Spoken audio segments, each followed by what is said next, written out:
So this topic yemudzimu came as a result of pane vanhu vakambondinyorera vakawanda kumashure uku vachitaura kuti ndine mudzimu ndazoenda kuchechi, so I need to get help.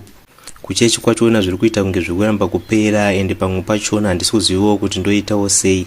Pandange ndisiri kuenda kuchechi zvainge zviri nani, but now ndakutoenda kuchechi ende ndiri kungoramba ndichiudzwa nyaya dzemudzimu uri pandiri ende zvinhu zviri kutondiomera muupenyu financially, kuwirirana nevanhu, chero even pazvimwe zvinhu zviri simple zveupenyu hwemumwe munhu. So today I've come this episode kuti titangire pamudzimu, tichibva pamudzimu tobatawo nyaya yechivanhu, tichizoendawo pakuti njuzu chii, tichizotaura zvakare nhau yekutengesa machira iri kuitika. Munhu achinzi ane shavi riri paari, ane mudzimu uri paari, ane njuzu iri paari. Pamwe pacho wopedzesera wakutengeswa machira asiririwo kana kuudzwa zvinhu zvisiririzvo, iwe wanga uchifanira kuzvionera wega kuti apa uri kufanira kudai. Or sometimes zvinhu zvemudzinza menyu zviri kufanira kuti zvinge zvichigadziriswa newe usati watangawo kuproceda nezvaunenge uchifungawo. Ndisarebese munamato, ndongotangirawo panapa ndichizoendawo mberi nenyaya yacho.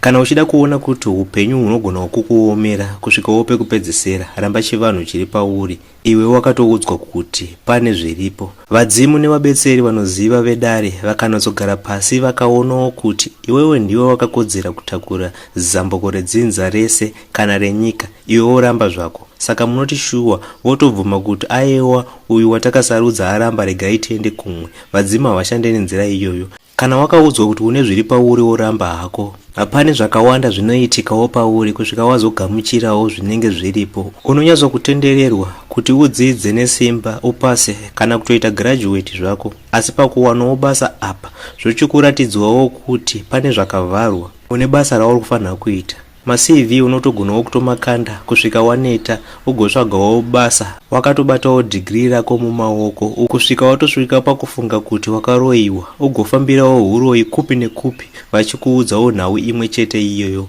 Gadzirisawo chivanhu chinenge chiri pauri zvinhu zvako zviite. Kushaya basa kungave nani, unogona kurwara zvisinganzwisisike zviya uchingoendawo kuchipatara vachikuudzawo kuti havanawo chavari kuona, ugobvawo ikoko woti regai ndimboendawo kuna madzibaba. Woudzwa kuti aiwa une shavi riri pauri, une shavi renjuzu kana kuti pane mudzimu uri pauri vanodawo kugadziriswa. Wobva wazotiwo mapostoriwo anonyeberawo vanhu vese vese kuti vane zviri pavari, regai nditsvagewo mumwe munhu angakwanisawo kundibatsira. Woendawo kune mumwewo munhu okuudzawo kuti pane chirwere chiri pauri hachirapike. Vekwenyu vari kuti gadzirisawo zviri kufanira kugadziriswa nedare rinofanira kuitwawo mumusha. Kuzviramba unotoita sekunge uchasvikawo pakufawo nechirwere kusvika wazvigadzirisa. Chirwere chiri nani nekuti chinorwadza. Pamwe pacho unotosvika pakupengeswa kutorasika njere chaiko kusvikawo pakunhonga marara mumabhini. Uchitoita semunhu ari kutoreketawo nendimi kunge une zvauri kuona zvisingaonekwawo nevamwe, kusvikawo vekwenyu vakonzwirawo tsitsi vozvizokumbirawo wopora wotangawo kuzoitawo zvaunenge wakadaidzerwa. Kana uri munhu akangwara, kana uchiona kuti zvinhu zvachona zvokukutadzisawo kuti unge uchiendererawo mberi, why can't you just do it? Woonawo kuti zvinokusvitsawo papi. Usarambe zvinenge zviri pauri kana kunonokawo kuzvigadzirisa kana uchinge wataurirwa kuti ndo zviripo. Kungonzi une shavi kana kuti une mudzimu, udzawo vanhu vekumbowo kwenyu. Kana zvisiririzvo, you can ask kuti unge uchibatsiridzwa. Kana paine zvinenge zvichidawo kutenga, wounganidzawo mari wokwanisawo kuzvitenga, pane kuti urambe uchingoti ndichazoti ndozoita nguva ichifamba, usingazivewo kuti kana zvekwenyu kana zvichinge zvatsamwa zvichakusvitsawo papi. Yambiro iripo ndeyekuti gadzirisawo zvinhu zvinoda kugadziriswa nguva ichiripo, usamirire kuti utange wapengeswa kuti uzotangawo kuzvigadzirisa. Gara munhu waitawo zvinodiwa. Hakunawo mudzimu kana kuti mashavi angadawo kuti munhu ange achitambudzika. Hakuzi kwose kusaroorwa kunokonzerwa nemhepo dzakaipa, no. Kumwe kusaroorwa kunokonzereswawo nemudzimu yako kana chivanhu chinenge chakagarawo pauri. Mudzimu unogona kukusunga kuti usapindewo mumba, iri nzira yekukuzivisawo kuti tanga wagadzirisawo zviri kuda kugadziriswa panyama yako wozoenderera mberi neupenyu. Iyi nhau yekusungwa nemudzimu kuti usapindewo mumba inogadzirisika chete kana wagonawo kugadzirisawo zvinenge zvichidiwa. Kune vamwewo vanhu vasiri mudzimba umu nekudawo kwekuti havasi kudawo kushandisawo zviri pavari. Naizvozvowo mhepo dzakavharawo dare reimba yake. Ungagezwa sei kana kusumira zvakadai, asi kana usinawo kuita zviri kudiwa upinde mumba. Zvinhu izvi zvinotoda munhu akashinga, kwete mbwende. Kune basa raunenge wazadzisa kuti uzopindawo mumba. Vazhinji apa havasi kupaona. Umwe akapindawo mumba anobva akanganwa nezvematare. Saka mhepo dzinokupawo mwaka wokuti uitewo zvaunenge uda kuita usati watangawo kuvhiringidzika.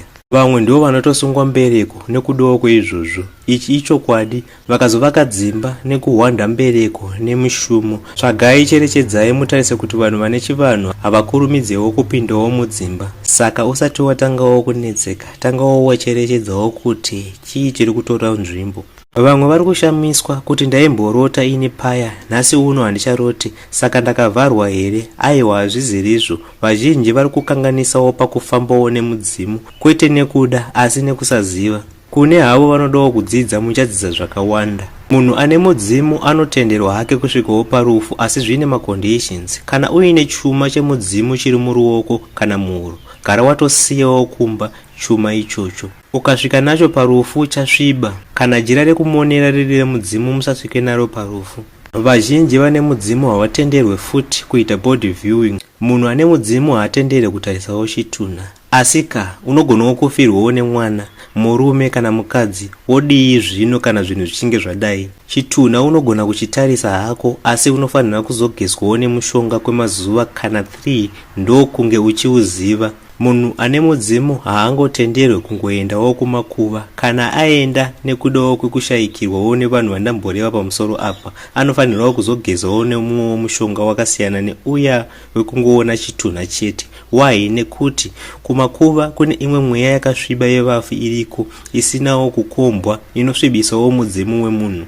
Mudzimu haufaniri kuuya uri mukati memakuva. Madzimai mazhinji ndo vane mudzimu yenjuzu. Yeyo dzidziso muri kuitawo sei? Kana uine zvuma zvemudzimu uchiendawo kumariro, ngazvinge zvichinosarawo kumba. Kana vanokubatsirai vasati vakuudzai zvinhu izvi vanenge vachitokanganisa.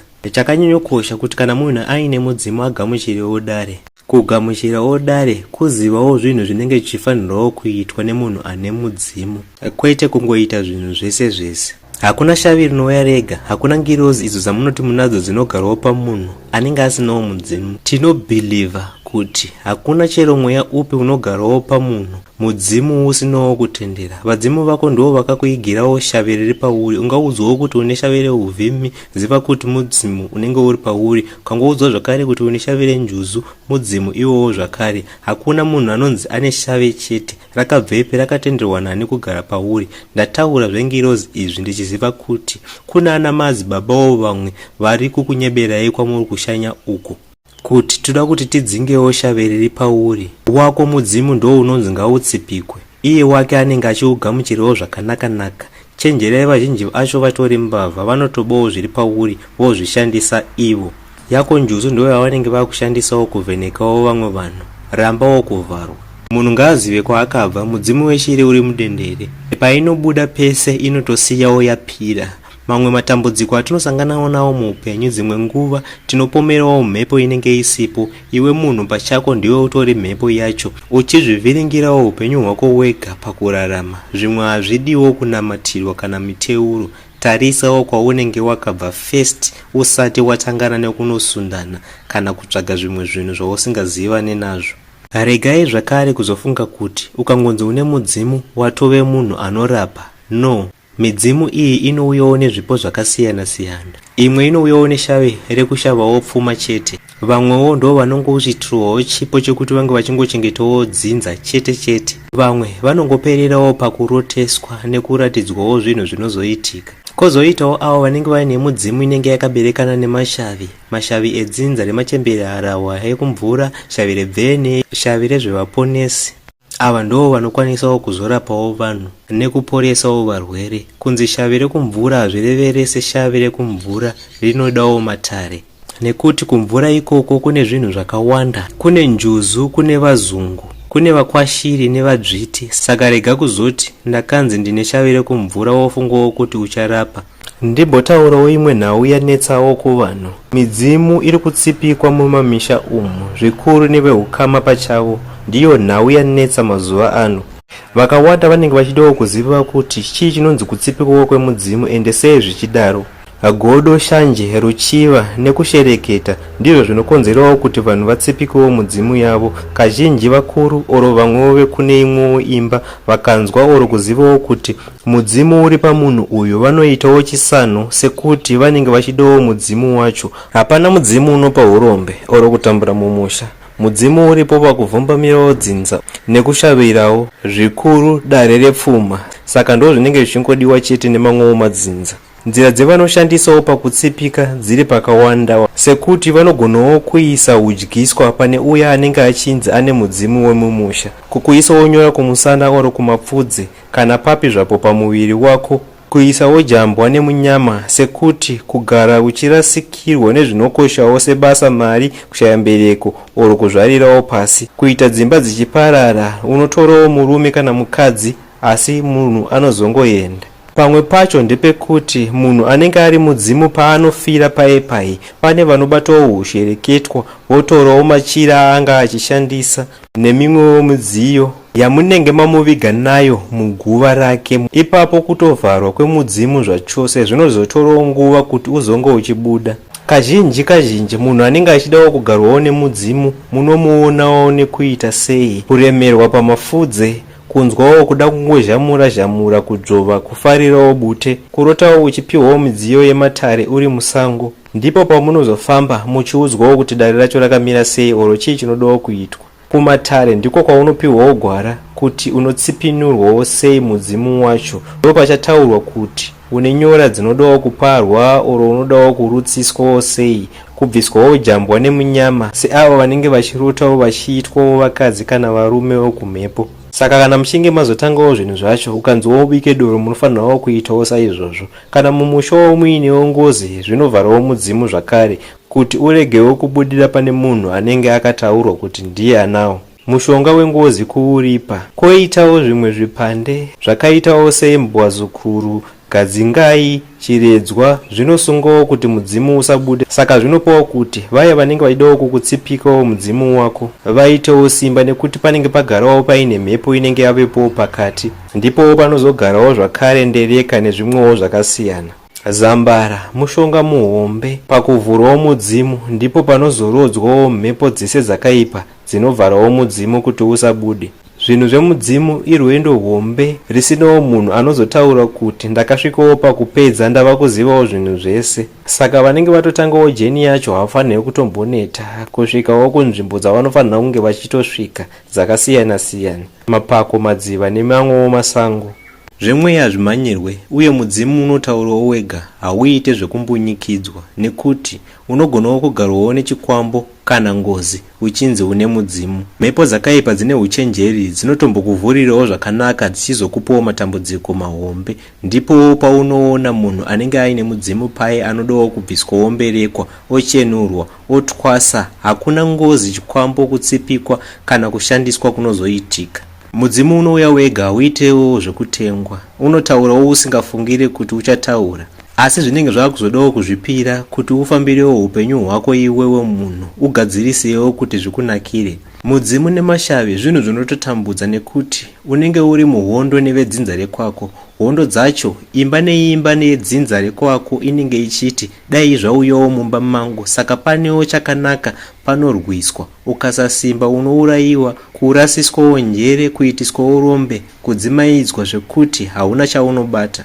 Kana uriwe wakasarudzwa unotaurawo wega, uye chivanhu chinodawo kutevedzerwa zvataurwawo nemhepo kuhope kwako. Ungoda kuzvitiza chete unofawo nenhamo. Machira echivanhu ako anouyawo kuhope.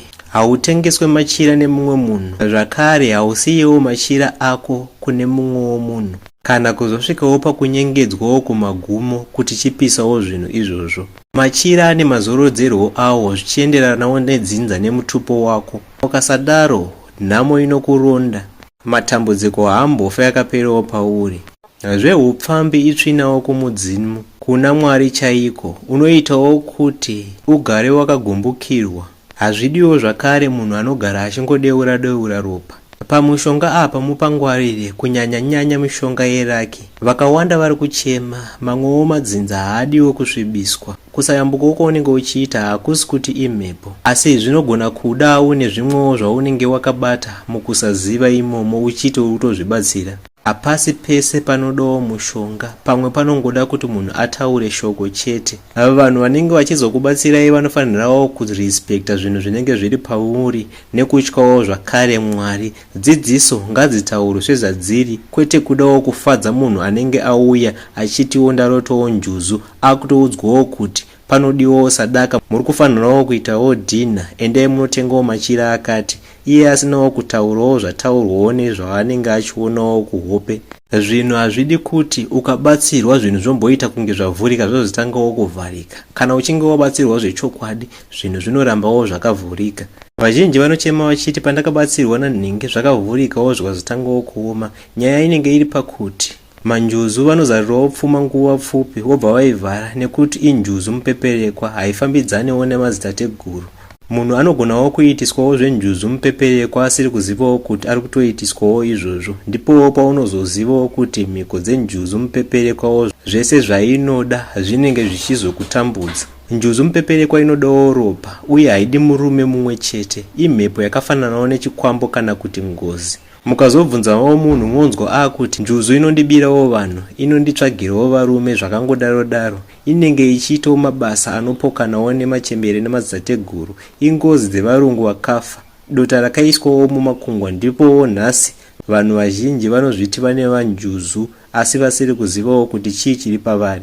Njuzu yakaipa inoshoresawo vadzimu nemabasa ayo.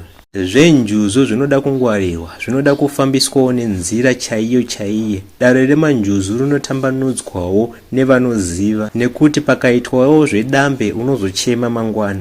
Mukurarama kwedu sevanhu verudzi rechitema uye vanoteverawo gwara remudzimu repasi chigare, tinotendawo kuna Mwari kuburikidzawo nevadzimu. Ndiri kudawo kutaura ndakanangana nemashavi ayo anouya akaberekana nevadzimu. Sezvo ndakambotsanangura mamwewo mashavi, asi nhasi ndodawo kutaura mashavi ane chekuita nekwabvawo madzinza kana kuti marudzi. Pane inonzi Zenda, iri ishavi rerudzi rwemavhenda rinouyawo rakapoterawo pavapenyu vagere vanoraramawo panyika. Shavi iri kana ragashirwa mumusha rinouya robatawo mabasa aro araiita richiraramawo panyika semunhu. Kwoitawo dzviti, iri ishavi rerudzi rwemandebele, ndiko kwakabvawo madzviti aivawo negano, uta, museve nemapfumo zvekurwa nazvo, zvichidudzawo imhepo yemunhu aivawo muuto panguva yairarama panyika. Zvino kana mhepo yagarawo pamupenyu inouyawo yovhikira musha nekurwawo hondo dzevavengi. Kana uine shavi iri ndipo paunotengawo zvombo zvakaitawo semapfumo, museve, uta, gano nezvimwewo zvombo zvinoshandawo mashavi iri uye machirawo aro. Zungu iri shavi ndiro ratekeshera muvanhu vazhinji vakawanda mazuvano. Iyi imhepo yevanhu verudzi rwechiPortuguese vakauyawo vachitengesawo machira nezvimwewo zvinhu zvakaitawo segoridhe, jewelry. Rudzi urwu kana vafa vaipisawo mitumbi voitawo chivanhu chavo vazonodirawo dota remufu mumadziva kana kuti mumakungwa. Ndidzowo mhepo zhinji dzagarawo muvanhu vazhinji vari kuzviti vane manjuzu mazuvano. Hongu shavi iri rigerewo mumvura nekudawo kwemhepo yakarevererwawo kuti izororerewo mumvura. Haisi njuzu yechivanhu, ndiyo njuzu iyi inonzi njuzu yemurazvu kana kuti vazungu. Toitawo inonzi jukwa, iri ishavi rinouyawo mumusha kana kuti mudzinza maro, asi vanhu mazuvano havanawo nhoroondo yekuzivawo kuti ndivo zitateguru, nekuti panenge pasisina achagonawo kurondedzera kwakabvawo dzinza. Saka shavi iri rinodzokawo mumusha maro kuti ribvumbamirewo mhuri pamwe chete nekuishavira kurwira hondo dzemuvengi. Machembere neharahwa yekumvura, iyi imhepo yevanhu vakamboraramawo panyika asi havanawo kufa. Vanhu ava vakatorwawo nemadziva asi havanawo kuzodzokawo mumisha yavo, zvorevawo kuti vakarovawo nedziva. Kana tichiti munhu atorwawo nedziva, kududzawo kuti anenge atorwawo nenjuzu. Vamwe vanodzoka ndivo vanouyawo voitawo mabasa ekupanda matare pamwe chetewo nekurapa. Zvino vasinawo kudzoka vaye vamunoti vakatsakatika vanenge variko asi vari kurarama kune imwewo nzvimbo inoyera pasi pemvura, kurevawo kuti havachadzokewo kuvapenyu vari sevanhu. Vakutangawo kudzoka iri mhepo, votangawo kutendererawo pane vanenge vachidawo kuti azenge achigarwawo. Uya ane mudzimu vouya vachitekedzerawo dare ravo kuti azorape. umwe mudzimu unotaura umwe hautaure zvichienderana nekuti ndewei uye wakauyirei pauri. Umwe ndewekurapa, umwe ndewepfuma, umwe ndewechengetedzo. Ane wekurapa anobudirwa ndo mupanda wemasvikiro nemhondoro uyu, mupanda unenge uchizodiwawo machira kana mudzimu wakuzobuda wakutaurawo woga, kwete kuti muzotangawo kutengawo machira musati matangawo kutaura. Uyu wechengetedzo uyu bvumbamiro nepfuma chete unenge usingabudirwe asi unenge uine dzimu renjuzu zogumawo pakurota chete, uye mupanda unogonawo kusada kana machira asi kuti unongoudzwa makalazi ehembe dzauri kufanira kunge uchipfeka nekutenga. Saka kana uchinge wanzi une mudzimu kana kuti une njuzu hazvireve kuti uri kufanira kubudirwa. Dzimwe nguva unogumawo pakurota zvinongoitika chete, hadzisi dzese njuzu dzichauyawo dzichitaura, dzimwe dziripo hadzitaure asi dzinongochengetawo nekukupawo pfuma chete nekukurotesa. Machira mira ekutenga kana zvisati zvajeka zviri pauri, pamwe hauna chosvika pauri, nemabira mira ekuita kana zviri pauri zvisati zvataurawo zvega. Zvinhu zvizhinji zvaunenge usinganzwisisewo munhu mirawo kutangawo kuzviita usati wazivawo kuti zvinofamba sei. Machira akasagamuchirwa nemudzimu anogamuchirwawo nezvikwambo, zvinhu zvako zvosunga. Mhepo dzakaipa dzaunohakawo pamharadzano paunofamba dzinopindawo machira aunenge uinawo iyayo. Saka ngozi inouyawo sei mukati memusha? Chekutanga munhu akapondwa neverudzi rwako anomuka ngozi mukati memusha nemumhuri. Vatorwa vanofirawo mukati medzinza renyu, vapondwa, kutorerwawo mudziyo yavo, kudyirwa vana vese, muroora anofawo asinawo mwana mukati memusha, uyo anobatwawo uyanga. Ingozi zvakare inoitawo kuti munhu arasikewo njere, kuitawo pfari, chirwere chekudonha nekusungawo upenyu, pfuma, mabasa. Mudzimu yemusha inosungwa futi nengozi. Zvino vaye vakangwara vanenge vakaita izvi vanosayirirawo mweya wengozi uya kumhuru isinawo kungwarira. Ndo pamunoonawo imba yekwababa mukuru igere zvakanaka, asi kwenyu muchitambura nenhamo isingaite, vachiitawo zvekufachura.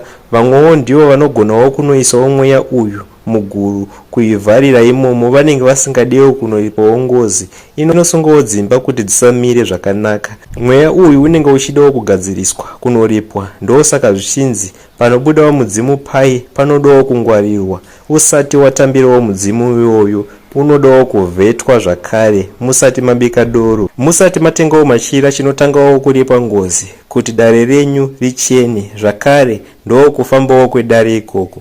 Kune vakatsipikawo mudzimu nemashavi, tsvagawo mufandichimuka iri paudha neisiriwo paudha, chimuti chacho. Womukaona 3 wobikawo poriji rako, woisawo hupfu rezviyo, woisawo mufandichimukawo paudha imomo.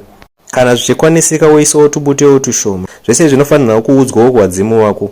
Wotangawo kuzodyawo poriji riya nezvigunwe. Usaisawo salt kana shuga, uchitaurawo zvipo zvako kuti zvinge zvichidzoka. Usati wamuka, rara wakasumawo mufandichimuka wako. Ukamera paye pauchabikawo poriji, ibva wanwa mvura yemufandichimuka yaunenge wararawo wakanyika. Munyikewo muchinhu chepurasitiki, wonwawo 1 lita wapedzawo kudyawo poriji racho. Saka chii chinonzi mbereka kuvanhu vanenge vaine mudzimu? Vanhu vazhinji havazivewo kuti imhepo yei uye inoshanda sei. Mbereka imhepo yakafananawo nemudzimu kana shavi, asi iyi imhepo inouyawo isinawo kuchena, uyezve iri mhepo yakarambawo nevekwayo, saka inenge yakungodzengererawo musango. Mhepo iyi inowanzorondawo midzimu yemusha pese panotsvagwawo munhu anenge achinzi ndiye ane mudzimu, ichitapawo mazwi anenge achitaurwawo nemudzimu kana kuti shavi. Inosvikawo pakuzivawo zviri pane munhu anenge ane mudzimu wacho. Mhepo iyi inogara iri padhuze dhuze every time ichitaimira kuti paitwawo dare. Zvino panoitwawo dare paye inobva yatangawo kumhanyawo kusvikawo mudzimu usati wasvika. Painodendemara inobva yatevedzera zvese zvaiitwawo nemudzimu pawaimbouya. Mbereka inoronda matare kudarika mudzimu nekuti imhepo yakachenjeresa. Painodaro imi nekusaziva munobva mauchira. Kazhinji ukaonawo mudzimu wasvika zvine hasha kana uchinge usinawo kudzikama, ibvai maziva kuti imbereka. Zvimwe zvezviratidzo zvembereka kumunhu chipfambi, munyama, kungoshohwa, kungovengwa, kungonongedzwa, godo hasha ruchiva, kugunun'una. Vamwe mari inotadzawo kushanda kana yabatwa, kana kusazobatika, kunyepa, kunyomba, kurwisana nekurwa, kuchivawo mhepo dzevamwe nekunyeberawo mhepo, kunyebera kusvikirwa, dzungu mupengo, gunda masaira, kungoita chiendera chero zvichikuvadzisa, kusagutsikana nedare, kuitawo pfambi yematare. Tombogumira pano tokondinya zvakare muzuva ramangwana.